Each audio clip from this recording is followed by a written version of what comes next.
ప్రాంతం నుంచి ఇంకో ప్రాంతానికి వెళ్ళాలంటే సొంత బైక్ కారు ఉన్న వాళ్ళకైతే చాలా ఈజీగా ఉంటుంది. కానీ ఇవేవి లేని వాళ్ళు మాత్రం ఆర్టీసీ బస్సులు, గతంలో అయితే సిటీ బస్సులు ఉండేవి ఒక సిటీ ప్రాంతంలో. అయితే ఈ మధ్యన అయితే ఆటోలు బాగా పెరిగినాయి. అయితే ర్యాపిడో అనే వ్యవస్థ వచ్చిన తర్వాత మాత్రం పూర్తిగా ఈ ప్రజా రవాణాకి చాలా అనుకూలమైన పరిస్థితులు వస్తూ ఉన్నాయి. ఎక్కువగా మనం మగవారినే ఈ ర్యాపిడో క్యాప్టెన్స్గా చూస్తూ ఉంటాం. కానీ కాకినాడలో ఓ యువతి వినూత్నంగా తను ర్యాపిడో క్యాప్టెన్గా పనిచేస్తుంది. ప్రస్తుతం నాగరత్నం మనతో ఉంది, ఆమెతో మాట్లాడదాం. అమ్మ, ఏంటి ఈ ర్యాపిడోని ఎంచుకుంటానికి కారణం ఏంటి? మీరు చాలా టఫ్ జాబ్గా అనుకుంటూ ఉంటారు, ఎందుకంటే బైక్ ట్రాఫిక్లో నడపడం కావచ్చు, లేకపోతే రకరకాల వ్యక్తులు ఎక్కుతూ ఉంటారు బండి మీద. ఎట్లా ఎక్స్పీరియన్స్ అవుతుంది? మెయిన్ ఏంటి మీరు ఎంచుకుంటానికి కారణం ఏంటి చెప్పండి? మామూలుగా రీజన్ అయితే ఏం లేదండి. ఇది మన చేతిలో పని కాబట్టి ఉమ్, ఒప్పుకున్నాను. దీంట్లో నేను ఆన్ అయ్యాను. ఉమ్, మనకి ఇబ్బంది ఏం లేదు ఇందులో. అంటే రకరకాల మనుషులు అంటే చాలా మంది ఉన్నారు. అంత అసభ్యంగా అయితే ఎవరు బిహేవ్ చేయట్లేదు. అందరూ నార్మల్ గానే ఉంటున్నారు. ఉమ్, ఎక్కువ స్టూడెంట్స్ ఎక్కుతున్నారు. కాలేజీ టైంలో అయితే, స్కూల్ టైంలో వాళ్ళు ఎక్కుతారు. ఉమ్, 5:30 అయితే మామూలుగా మార్నింగ్ అయితే మనకి ఊరు నుంచి వచ్చేవాళ్ళు, ట్రైన్ దిగేవాళ్ళు వాళ్ళు ఎక్కుతున్నారు. ఉమ్, మళ్ళీ 7:30, 8:30, 9 వరకు అయితే కాలేజీ స్టూడెంట్స్ ఎక్కువ ఎక్కుతారు మనకి. ఉమ్, అప్పుడు ప్రాబ్లమ్ ఏమి అనిపించదండి.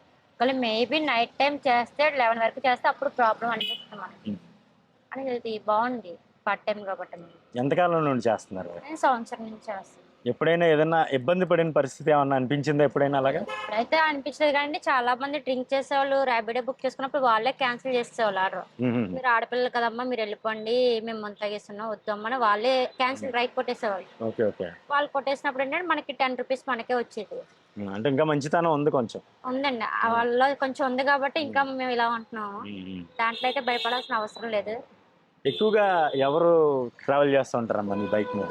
అబ్బాయిలు ఎక్కువ వస్తారండి. ఉమ్, అమ్మాయిలు అయితే ఈవినింగ్ పూట 4 నుంచి వాళ్ళు కాలేజీ అయినాక మన బోట్ క్లబ్ దగ్గర నుంచి చాలా మంది ఎక్కుతారు ఉమ్.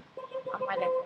ఎట్లా వస్తుంది ఇన్కమ్? ఎట్లా ఉంటుంది? ప్రతి నెలనా డైలీ డ్రైవ్ చేస్తా? ఎవ్రీడే వస్తుంది మనకి. మనం చేసుకుంటే 1000 వరకు వస్తుంది. ఉమ్, మార్నింగ్ 4 నుంచి స్టార్ట్ అవుతాం కాబట్టి 9 వరకు ఒక 300, 500 వస్తుంది. ఉమ్, మనకు పెట్రోల్ పోగా మిగిలింది ఒక 300 మిగులుతుంది. అంటే మార్నింగ్ 4 o'clockకే బయటకు వచ్చేస్తారా మీరు? అంటే 4 అంటే 4:30 నుంచి స్టార్ట్ అవుతుంది. ఏముంటుందమ్మా ఆ టైంలో ఎవరు వస్తారు మామూలుగా ఎక్కువ డ్రైవ్ ట్రైన్ దిగే వాళ్ళు ఎక్కువ వస్తారు. బస్ స్టాండ్ లో ఉండే వాళ్ళు ఉంటారు. ఉమ్.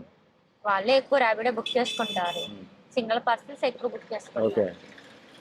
ఎలా అనిపిస్తుందమ్మా? నాకైతే బాగుంది అనిపిస్తుంది. ధైర్యంగా చేయగలుగుతున్నారు అంటే చాలా మంది మనం చూసుకుంటే మహిళలు బయటకు వచ్చి వర్కింగ్ ఉమెన్ చాలా మంది ఉన్నారు ఈరోజు. ఇంచుమించుగా మగవాళ్ళతో పోటీ పడి పనిచేస్తూ ఉన్న పరిస్థితి. కానీ ఈ రంగం అంటే మీరు బైక్ ఏదైతే ర్యాపిడో ఉందో దీంట్లో పనిచేసే వాళ్ళు మన జిల్లాలో ఇంచుమించుగా ఎవరు లేరని అనుకుంటున్నాను. తక్కువ మంది. మెట్రోపాలిటన్ సిటీస్లో ఉండొచ్చు, 2 టైర్ సిటీస్ లాంటి కాకినాడలో ఉండకపోవచ్చు. కానీ మీరు చాలా ధైర్యంగా చేస్తున్నారు. మా తరపున చాలా అభినందనలు. అయితే మీరు ఉదయం 9 గంటల తర్వాత ఏం చేస్తూ ఉంటారు? నేను పార్ట్ టైం ఇది బాబీ రెస్టారెంట్ లో వర్క్ చేస్తానండి. రెస్టారెంట్ ఫీల్డ్ మాది. ఓకే. మార్నింగ్ 10:30కి వచ్చేస్తాను. 3:30కి డ్యూటీ అయిపోతుంది. మళ్ళీ 6:30 నుంచి 10:30 వరకు ఇక్కడే డ్యూటీ నాకు.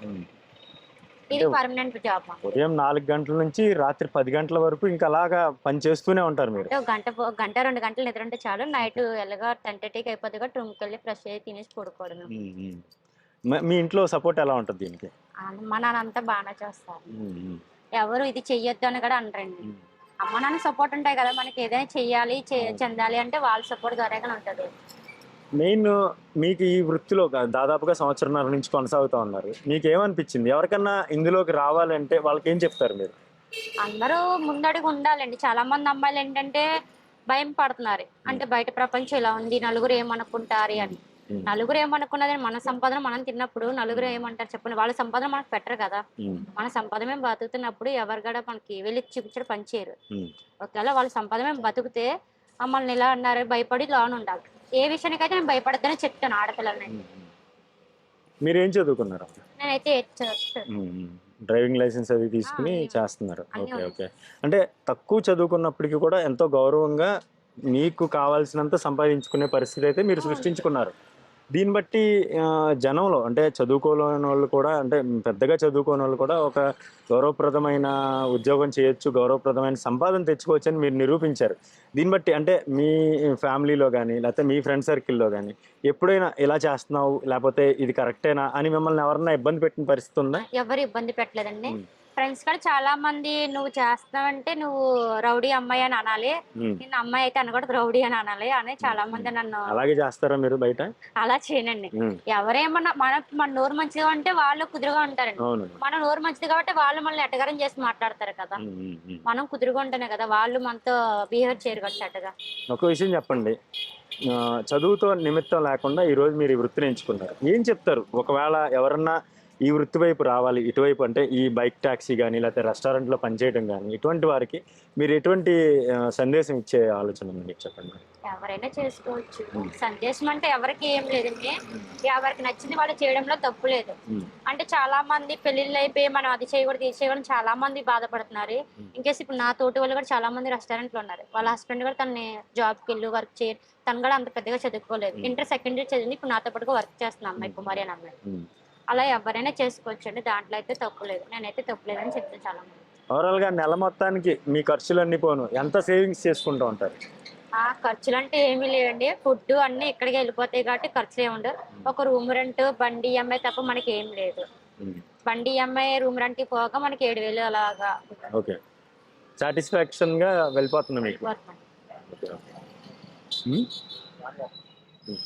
అయితే చూడొచ్చు నాగరత్నం ఎంతో ధైర్యంగా ర్యాపిడో క్యాప్టెన్‌గా కాకినాడలో పనిచేస్తుంది. ఆమె ఉదయం 4 గంటలకే లేవడంతో పాటు ఉదయం పూట వచ్చే ట్రైన్స్ కావచ్చు, లేదా బస్సు ప్యాసింజర్స్ ఎవరైతే వస్తుంటారో వీళ్ళందరినీ కూడా తమ గమ్యస్థానాలకు చేర్చడంలో తన ఆదాయం పొందుతా ఉంది. ఉదయం 4 గంటల నుంచి మధ్యాహ్నం ఉదయం 9 గంటల వరకు కూడా సుమారు 4, 5 గంటల పాటు తన ఇదే బైక్ టాక్సీ నడుపుతూ ఉంటుంది. తర్వాత 10 గంటల తర్వాత ఇక్కడ రెస్టారెంట్‌లో పనిచేస్తుంది. అంటే చదువు ఉన్నప్పటికీ లేనప్పటికీ తక్కువగా చదువుకున్నప్పటికీ ఎటువంటి అన్యూనతా భావం లేకుండా తమకు నచ్చిన విధంగా బతుకుతూ డబ్బులు సంపాదించుకునే మార్గాలను అయితే నాగరత్నంలాగా ఎంతోమంది ఎంచుకుంటున్నారు. ఎంతోమందికి నాగరత్నం కూడా స్ఫూర్తిగా ఉంది. తనని బట్టి కూడా ఎంతోమంది మహిళలు ఇబ్బందులు పడుతూ ఆర్థికంగా ఇబ్బందులు పడుతున్న పరిస్థితులను చూసుకునే నాగరత్నం వంటి యువతలను చూసైనా సరే ఇటువంటి పరిస్థితులను అధిగమించడానికి ఏ వృత్తినైనా ఎంచుకోవచ్చనే ఒక స్ఫూర్తిదాయకంగా అయితే నాగరత్నం నిలుస్తూ ఉంది. కాకినాడ నుంచి నేను శ్రీధర్, ఐ డ్రీమ్ న్యూస్.